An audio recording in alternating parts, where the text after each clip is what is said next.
everyone, welcome to my YouTube channel. I'm excited to have you here today and I want to say Happy New Year. So today I'll be showing you guys how I stretch my canvas and how I get it primed. So let's get to it. As some of you guys must have known, I'm based in Nigeria and I'm based in Ilorin, Kwara State, which means that my access to some materials are limited. So I need to learn how to make these materials by myself, and that includes canvas. Most of the time I'm unable to get the canvas size that I need, so I had to figure out how I can make my canvas. I'll be showing you the things I normally use to create my canvas. So I have with me here the materials I use to create my canvas. First of all, I had to find a carpenter or a furniture man that can create different sizes of wood, frames for me, because you need to find someone that can give you what you want.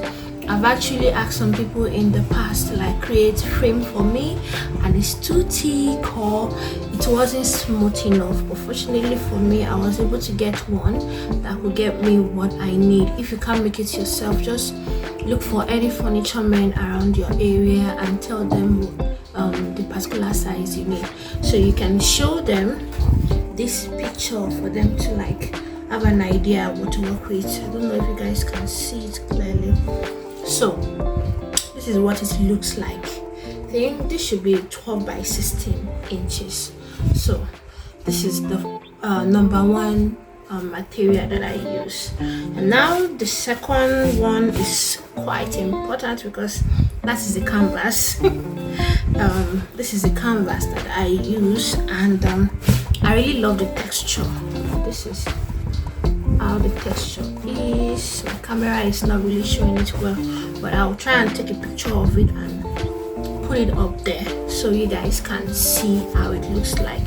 And it's quite thick but flexible a bit at the same time. Now, one downside about this particular canvas is that it has wrinkles all over it.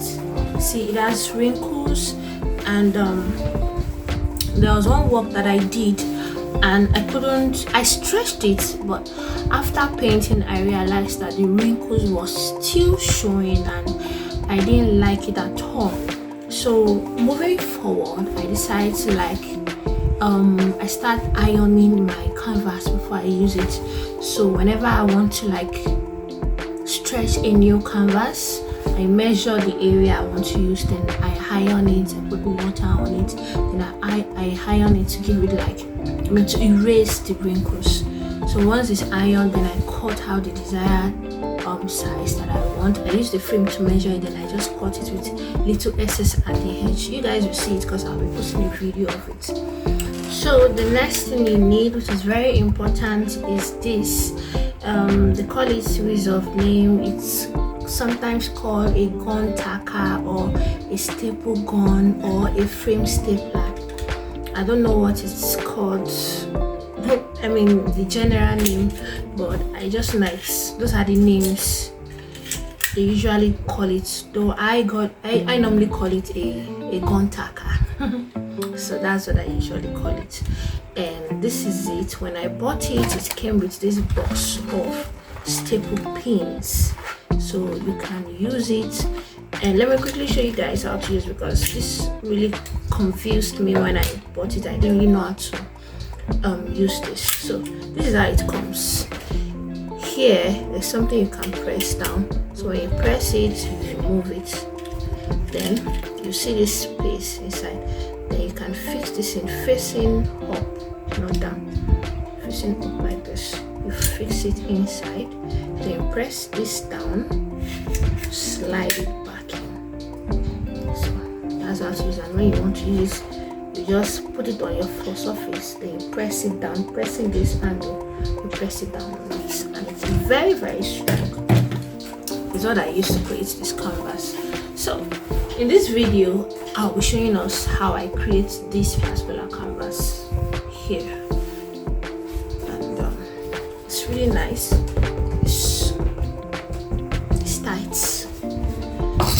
And after the video of how I stretch it and tag it together, I will show us how I prime my canvas, and I hope you guys enjoy the video. The first thing to do is to put your frame on the canvas and cut it around, leaving little excess as seen in the video. So the first step I normally do is to pin one pin in the middle of each side as seen, and when I pin the hop, I make sure that I pin the opposite side. When I pin one side and I'm pinning the other side, I make sure I stretch it.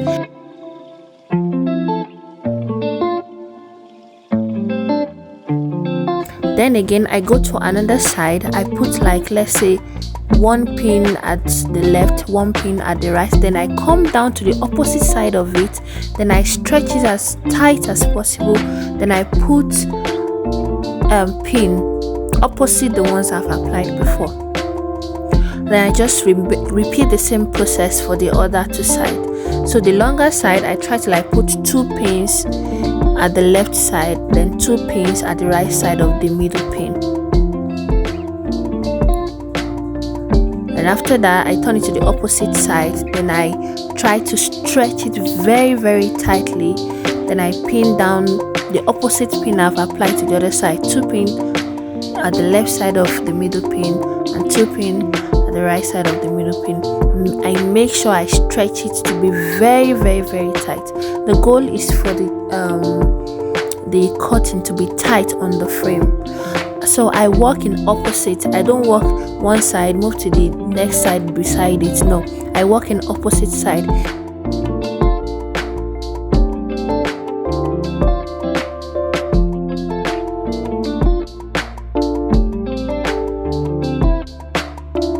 So as I go, I tend to like trim off the excess that is left. Now I'm done with the side. What's left is the angles, the 4 angles of the frame. Now there's a special way to tag this angle. First of all, you bend it a little in the middle, then you take the remaining excess and you make sure that it's smooth, like it's not removing at the edge of the frame. I will show a close-up of it very, very soon. So while working, I tend to like cut off the excess before I tag the angles.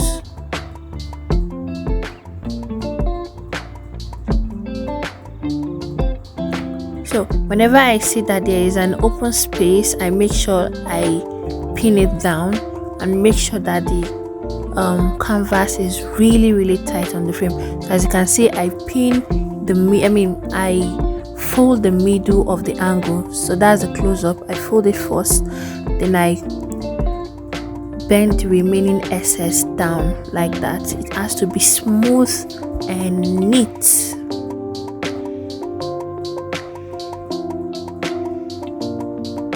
So here my pin is exhausted. I had to like replace it with new paint. It's actually a very easy and simple process, but one has to be careful. So look at it carefully here. I bend it in the middle first, then I bend the remaining excess, cut out some excess part. So here is a very, very close look. So I hope you guys understand it. In case you want to repeat the same process, then I pin it down.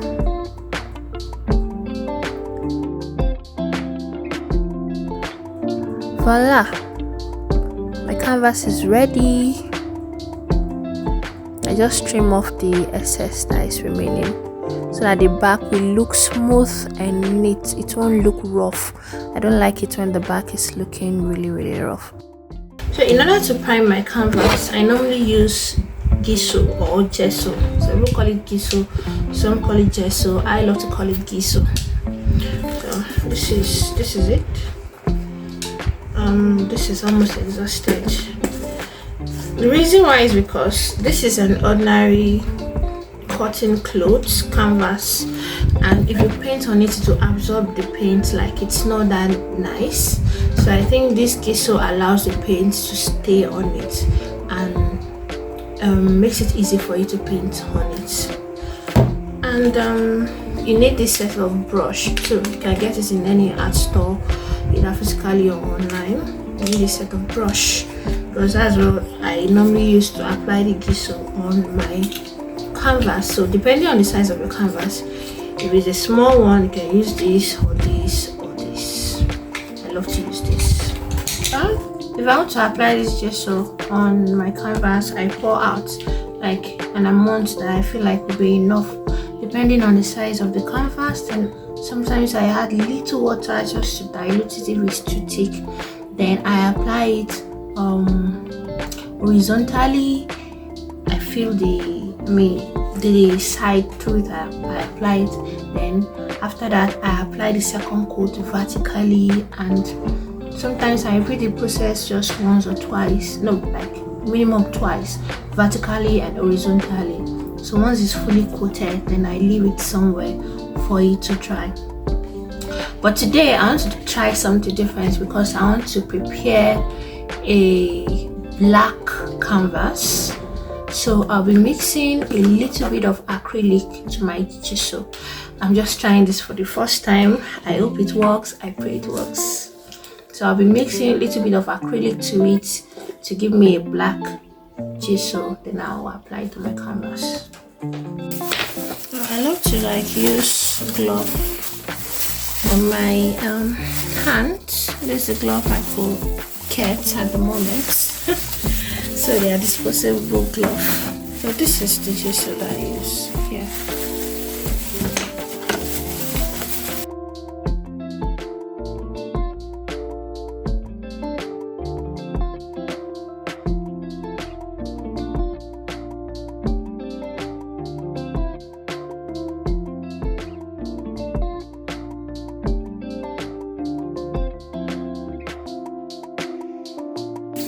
See the consistency, usually kind of thick.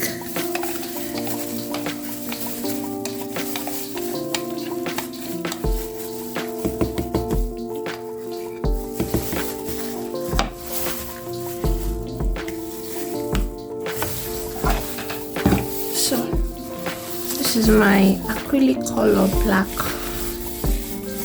I'll be adding a little bit to it, and we'll see how it looks.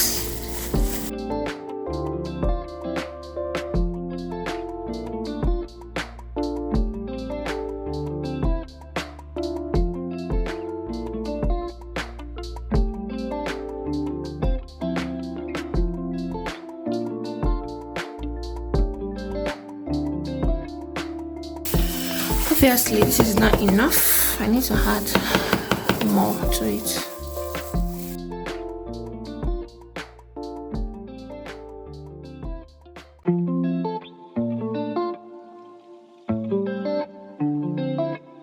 I think this is good. This is okay. It's actually darker than what is showing in the video. So if I want to darken the background, I think I'll be using my oil on it, but this should serve me well. Initially, I wanted to work on one canvas, but after making the gesso, I realized that it was very much, so I decided to prime two canvas, a bigger one and a smaller one. So this is the first canvas I primed. The size of this one is 16 by 20 inches, and you can see the technique I'm using in priming it.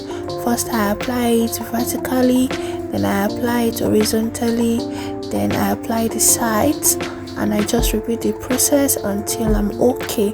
So if you want to give your canvas a texture, this is the time to draw that. You can use your brush to create any texture you want on the canvas. For me personally, I love it to be smooth, so I usually go over it again. This is the second canvas that I primed. This one is a smaller size. I think this one is around 12 by 16 inches, and you can see how I'm applying the canvas.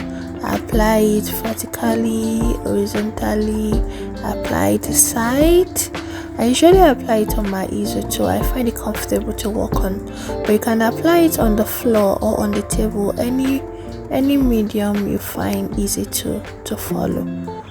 So I just turn it over and I make sure it is fully coated. And this is just how to prime your canvas. Easy peasy.